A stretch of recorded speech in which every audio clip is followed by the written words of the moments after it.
3 years had drifted past Orchard House like a series of soft, interconnected dreams, each season weaving a new pattern into the tapestry of the March family's life. The echoes of the Civil War had finally begun to fade into the quiet resonance of history, leaving behind a nation that was scarred but healing. For the sisters, these years had been a bridge, a long, winding path that led them out of the sheltered valley of childhood and onto the high, windswept ridges of womanhood. The brown house still stood as a faithful sentinel amidst the apple trees, but the voices within it had deepened, the laughter had grown more thoughtful, and the eyes that looked out of its windows now saw a world that was infinitely more complex than the one they had known during the winter of their discontent. Meg, now 20, was the first to fully cross the threshold into a new life. Her engagement to John Brooke had been a steady, glowing coal that warmed her heart through the long wait while he served his final term in the army and established a modest home for them. She had spent these 3 years not in the pursuit of silks and finery, but in the mastery of the domestic arts, turning her vanity into a disciplined grace. She had learned that a woman's true wealth lay not in what she wore, but in the atmosphere she created. Yet, as the day of her wedding approached, a sweet, lingering melancholy hung over her. She was to be the first to leave the nest, to break the sacred circle of four that had been the only world she had ever truly known. She spent hours in the attic, looking at the old piece bags and the tattered costumes of their childhood plays, realizing that the Pilgrim's Progress was no longer a game, but a lived reality that was leading her toward a strange, new city. Jo, at 19, was a whirlwind of intellectual fire and suppressed restlessness. Her short, jagged hair had grown back into a thick chestnut mane that she still treated with utter disregard, usually bundling it into a net that was perpetually slipping off. She had become the family's secret provider, her pen moving across the parchment with a relentless, driving energy. She wrote sensational stories for the weekly papers, tales of bandits, ghosts, and desperate lovers, earning small sums of money that she proudly handed over to Marmee to help with the household expenses. But beneath the success of her rubbish, as she called it, lay a deeper, more aching ambition. She wanted to write something real, something that tasted of the salt and the earth, something that would honor the quiet heroism she saw in her mother's eyes and the steadfast patience of her father. To Jo, time was a thief, stealing the sisters away from each other, and she fought it with every word she wrote. Beth remained the delicate spirit of the house, a pale, ethereal figure who seemed to exist in the spaces between the notes of her music. Though the scarlet fever had retreated, it had left behind a lingering fragility, a transparency of skin and a softness of step that made the others treat her with a reverent, fearful tenderness. She was the one who kept the home fires burning while the others ventured out. She was the confidant of every secret, the healer of every bruised heart, and the quiet witness to the changing tides. She didn't seek the world, she brought the best of the world into the parlor with her hymns and her quiet, observant smiles. But sometimes in the twilight, Jo would catch Beth looking out at the horizon with a gaze so distant and so peaceful that it struck a cold chord of dread in Jo's chest, a fear that Beth's journey might lead her to a destination where the rest of them could not yet go. Amy, the youngest, had blossomed into a young woman of undeniable poise and artistic talent. She was no longer the spoiled child who cried for drawing pencils. She was a calculated, ambitious artist who understood the value of style and social standing. Her sketches had matured into paintings that captured the subtle play of light on the Concord River, and she had caught the eye of Aunt March, who saw in Amy the lady she had failed to make out of Jo. Amy moved with a newfound elegance, her golden hair always perfectly coiffed, her manners as polished as the silver in the Lawrence mansion. She was the bridge between the humble life of Orchard House and the glittering world of society, a position she navigated with a quiet, strategic grace. The spring of this third year brought with it a sense of profound culmination. The orchard was once again a sea of white blossoms, but this time they felt like bridal veils draped over the trees. The secret post office in the fence post was still in use, but the letters were now about furniture, guest lists, and the solemn vows of the heart. Laurie, now a young man at university, returned for the holidays with a new, sophisticated air that Jo found both amusing and slightly irritating. He was taller, his shoulders broader, his dark eyes possessing a depth of emotion that he could no longer hide behind boyish jokes. He watched Jo with a constant, simmering intensity, a devotion that had grown from a childhood friendship into a powerful, adult longing. But Jo, focused on her inkpots and her sisters, refused to see the change, clinging to the teddy of her youth with a desperate, unyielding grip. One afternoon, as the sun began to set, casting long violet shadows across the garden, the four sisters gathered on the porch for what felt like one of the last times in their old roles. The air was filled with the scent of lilacs and the distant rhythmic sound of John Brooke's hammer as he put the finishing touches on the Dovecot, the tiny cottage where he and Meg would soon begin their life together. The sound was a heartbeat, a reminder that the world was moving forward, even if Joe wanted it to stand still. "It feels as if we are all standing on the edge of a great ocean," Meg said softly, her eyes fixed on the first star of the evening. "The shore we know is behind us and the fog is lifting from the water. I'm afraid and yet, I'm so very happy." "You'll always have a place on this shore, Meg," Joe replied, her voice unusually thick with emotion as she leaned her head against her sister's shoulder. "No matter how far you sail, the orchard will be here and the fire will be lit. But the house will feel so much larger without you. It will be a cave of echoes." Beth took their hands in hers, her touch as light as a butterfly's wing. "The circle isn't breaking," she whispered, her eyes reflecting the silver light of the moon. "It's just widening to hold more people. John is our brother now and the Dovecot is just another room in our heart. We are pilgrims, remember? And pilgrims must always move toward the light." Amy looked at her sisters, her face a mask of elegant resolve. "We must all make our way," she said. "Meg has her Dovecot, Joe has her books, and I have my art and the world that Aunt March promises. We are the March girls and we will make the world hear us, each in our own way." As the darkness deepened and the lamps were lit inside the house, casting warm rectangular glows onto the grass, a sense of sacred peace descended upon them. The loom of fate was moving, the threads were shifting, and the patterns were becoming clear. The little women were ready for the next step, for the wedding bells and the new horizons, anchored by a love that had been tempered in the fires of poverty and the frosts of loss. The first part of their journey was drawing to a close, and the dawn of their new lives was waiting just beyond the horizon, bright with the promise of a future they would face with the same courage they had found in the shadows of the past. The day of Meg's wedding arrived not with the blare of silver trumpets or the ostentatious display of wealth, but with the gentle rhythmic whispering of the wind through the apple blossoms of Orchard House. It was a day that seemed to have been washed clean by a morning rain, leaving the world sparkling, fragrant, and filled with a quiet, reverent light. There were no long lines of carriages, no expensive lace veils that cost a fortune, and no towering cakes that stood as monuments to vanity. Instead, there was the scent of crushed herbs, the vibrant colors of wildflowers gathered by the armful from the nearby woods, and the unmistakable, heavy atmosphere of a love that had been tested in the fires of waiting. Inside the parlor, the air was a delicate mixture of joy and a lingering, bittersweet sorrow. Meg stood before the old, darkened mirror, her face radiant with a soft, ethereal glow that made her look like a saint in a medieval painting. She had chosen to wear a simple high-necked dress of white silk, a gift from Aunt March, but altered by her own hands to remove any hint of unnecessary finery. Her only ornament was a single small cluster of lilies of the valley tucked into her dark hair, their bells nodding with every breath she took. She looked like the very essence of the little woman her father had prayed she would become, steady, graceful, and possessed of a quiet strength that needed no external shimmer to be seen. Joe stood behind her, her own hands trembling as she adjusted the folds of Meg's skirt. To Joe, every tug of the fabric felt like a severance, a physical pulling apart of the bond that had been their armor against the world. She fought back the hot, persistent tears that threatened to smudge her sister's perfection. She wanted to shout, to protest the theft of their eldest, to demand that the clock stand still just for one more hour. But then she saw Meg's eyes, the way they reflected a peace so deep and a certainty so absolute, and Joe's selfish grief was silenced by a profound respect. "You look like a queen, Meg," Joe whispered, her voice husky and raw with suppressed emotion. "Not a queen of a kingdom but the queen of a heart. I don't think I can ever forgive John Brooke for taking you away, but I suppose if anyone has to have you, it might as well be a man who looks at you as if you were the only star in the sky." Meg turned and caught Joe's hands in hers, her touch warm and grounding. "I'm not going to the moon, Joe. I'm only going to the Dovecot, just a short walk through the garden. We shall still have our busy bee meetings, and I shall still expect you to bring me your stories to read. The circle isn't breaking, my dear old Joe, it's just making room for a brother." The ceremony took place in the garden, under the very apple trees where they had played as children. The sun dappled through the leaves, casting moving patterns of light and shadow over the small assembly.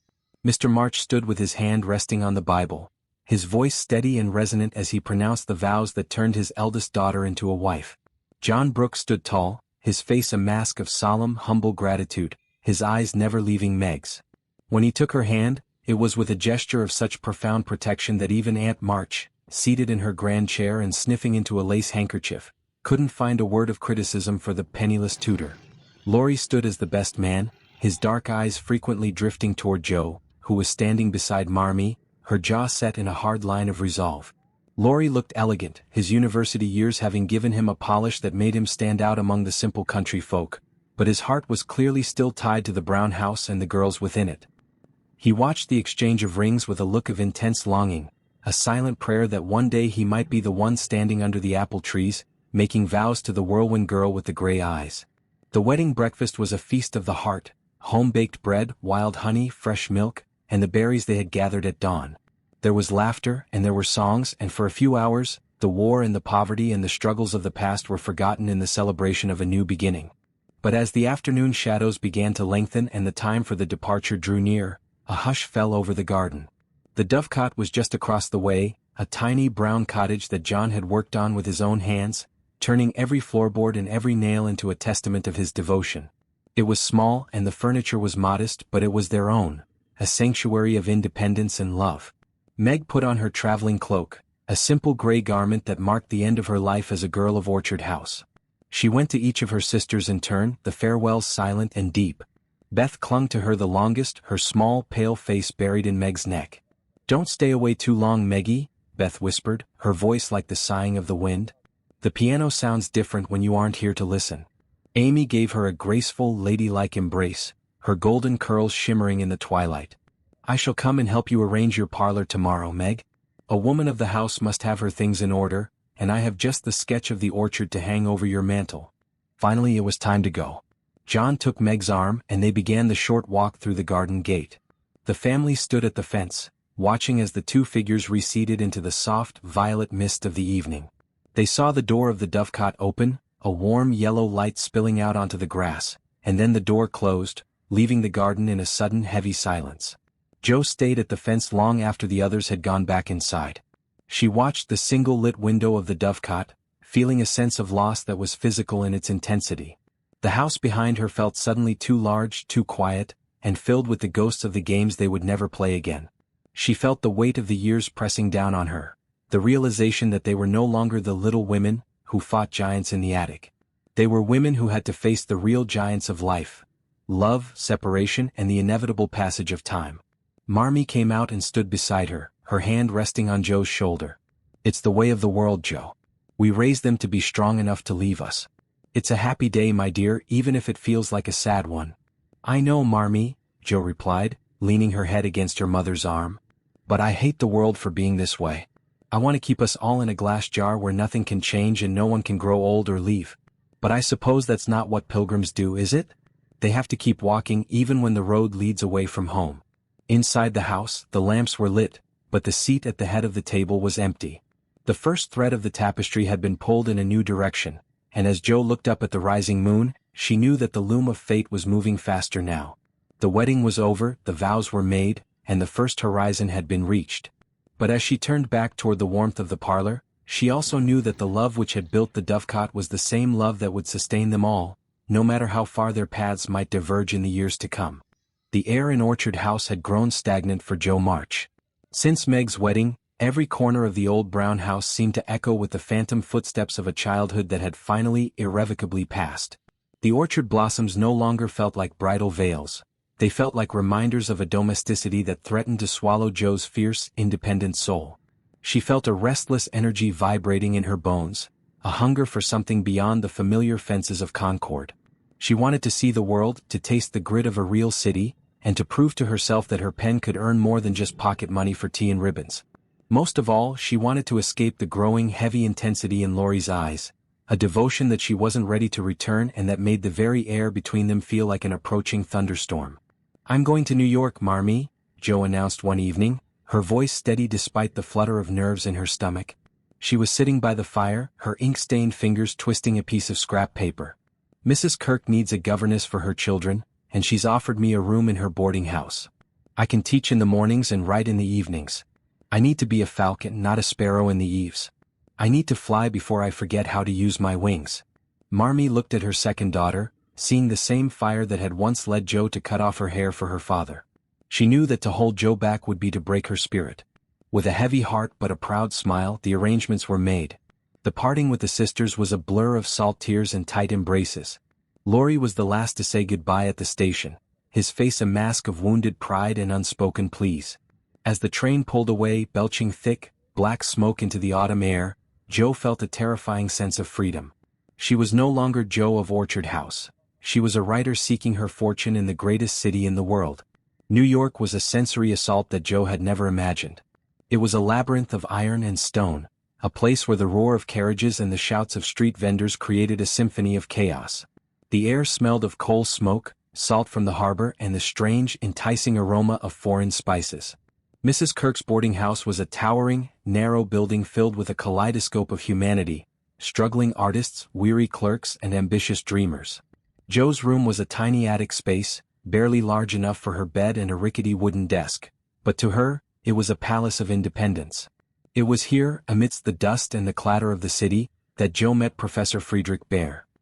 He was a man who seemed to belong to a different century, a massive, shaggy-haired German with hands that were always covered in chalk and eyes that held a deep, scholarly kindness.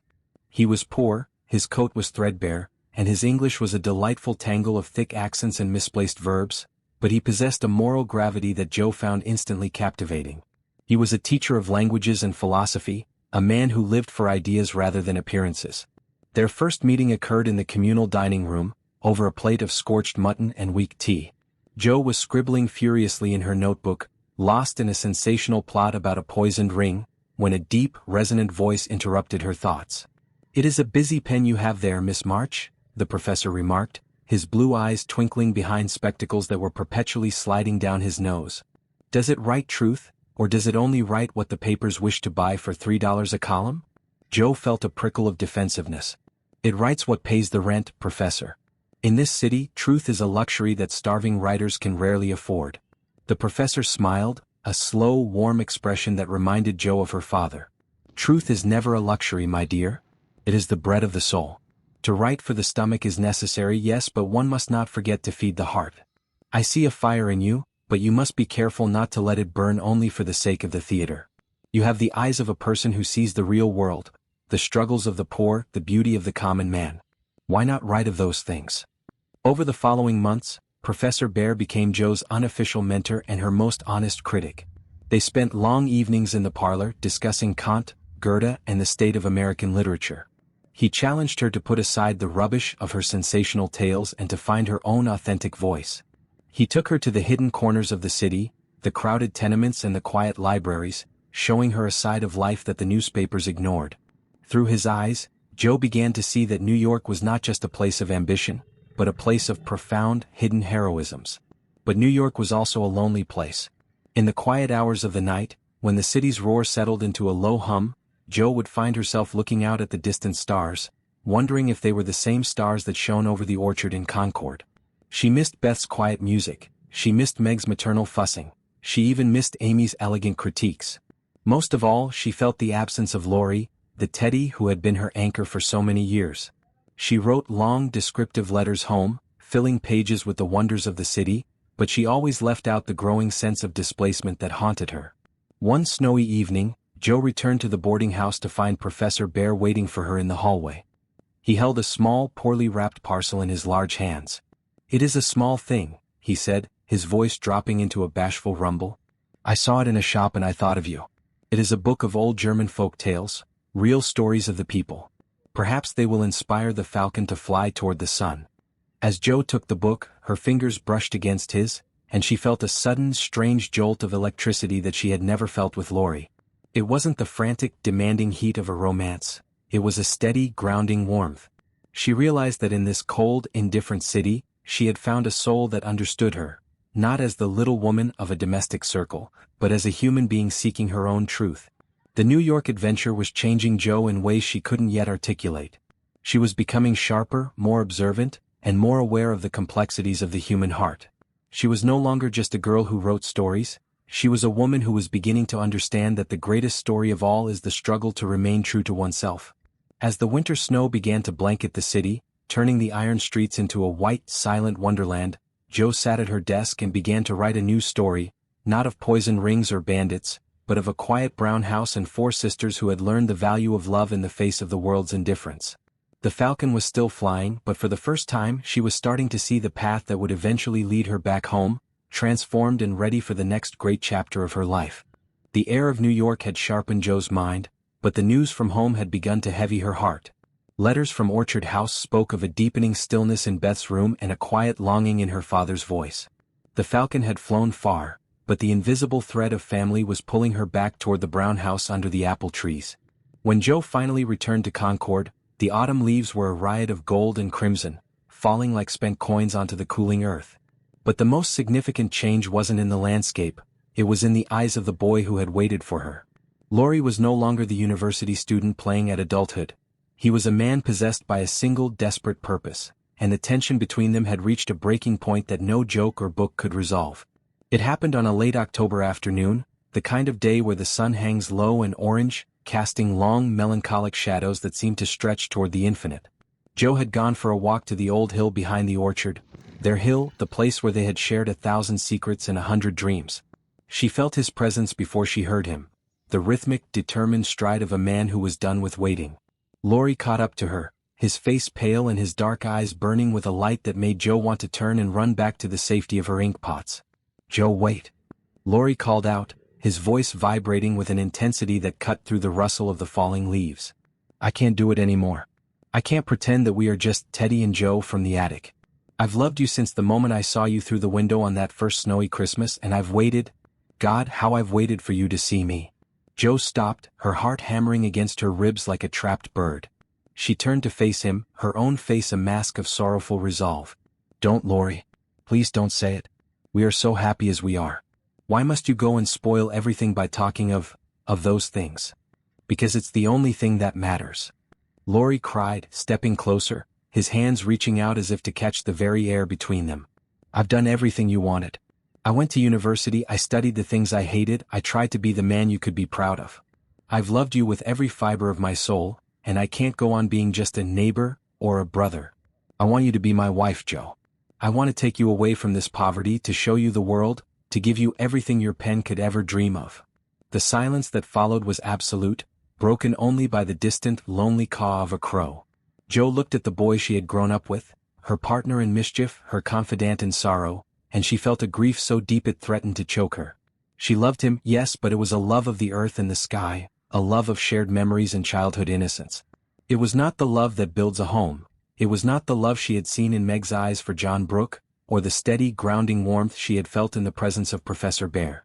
"I can't, Laurie," Jo whispered, her voice cracking as the first hot tear escaped and ran down her cheek. "I've tried to love you that way, I truly have. I've prayed that I could, for your sake and for the sake of our families. But the heart won't be commanded.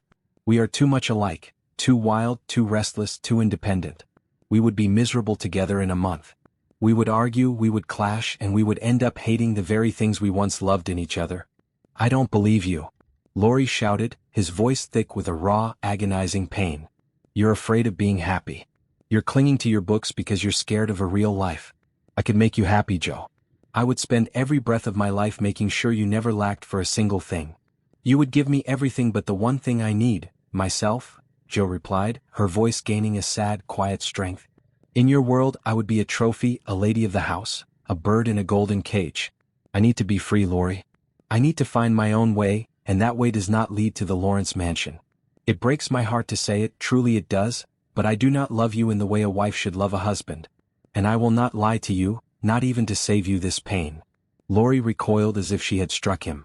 The light in his eyes didn't just fade, it went out, leaving behind a cold, dark void. He looked at her, and for the first time Jo saw a stranger. The boyishness was gone, replaced by a bitter, adult hollow. "Then I'm leaving," Laurie said, his voice dropping into a low, dead tone. "I can't stay here and watch you grow old and distant. I can't be near you and not touch you. I'll go to Europe with my grandfather. I'll be the selfish, useless man you think I am. I'll waste my life in the cafes of Paris and the theaters of London, and I hope you find the truth you're looking for in your dusty books, because you've destroyed the only truth I ever knew." "Laurie, no. Don't say that," Jo cried, reaching out to him, but he stepped back, his face a mask of marble-cold indifference. He turned without another word and walked down the hill, his shadow long and jagged across the grass. Jo watched him go, her body shaking with great, silent sobs. She felt as if she were watching her own youth walk away from her. The hill, the orchard, the very air felt suddenly diminished, as if the color had been drained from the world. She had made her choice, she had remained true to her soul, but the price of that truth was the breaking of the most beautiful bond she had ever known. She stayed on the hill until the sun had completely disappeared behind the horizon, leaving only a faint, bruised purple glow in the sky. When she finally walked back to Orchard House, she didn't go to the parlor where the lamps were lit and her sisters were waiting. She went straight to the attic, the sanctuary of their childhood. She looked at the old costumes, the wooden swords and the tattered scripts of their plays. She realized then that the secrets of Chapter 4 had led to the refusals of Chapter 5. The loom had woven a pattern of separation, and the circle was no longer just widening, it was fragmenting. The house felt cold even with the fire in the hearth. As Jo sat at her desk and picked up her pen, the ink felt heavy and dark. She began to write, not a story for a paper, but a letter to Professor Bhaer in New York. She needed a voice that didn't know her as a child, a soul that saw her as she was now, a woman who had learned that the hardest part of being a little woman was the courage to say no to a love that wasn't right, even when it broke your heart to do so. The year of the shadow was returning, but it was a different shadow now, the shadow of adulthood, of missed paths, and of the solitary road that every pilgrim must eventually walk. As the first frost of winter began to sparkle on the apple trees outside, Jo March closed her notebook and looked into the dark. She was alone, she was heartbroken, but she was free. And in the silence of the attic, she knew that the real story of her life was only just beginning.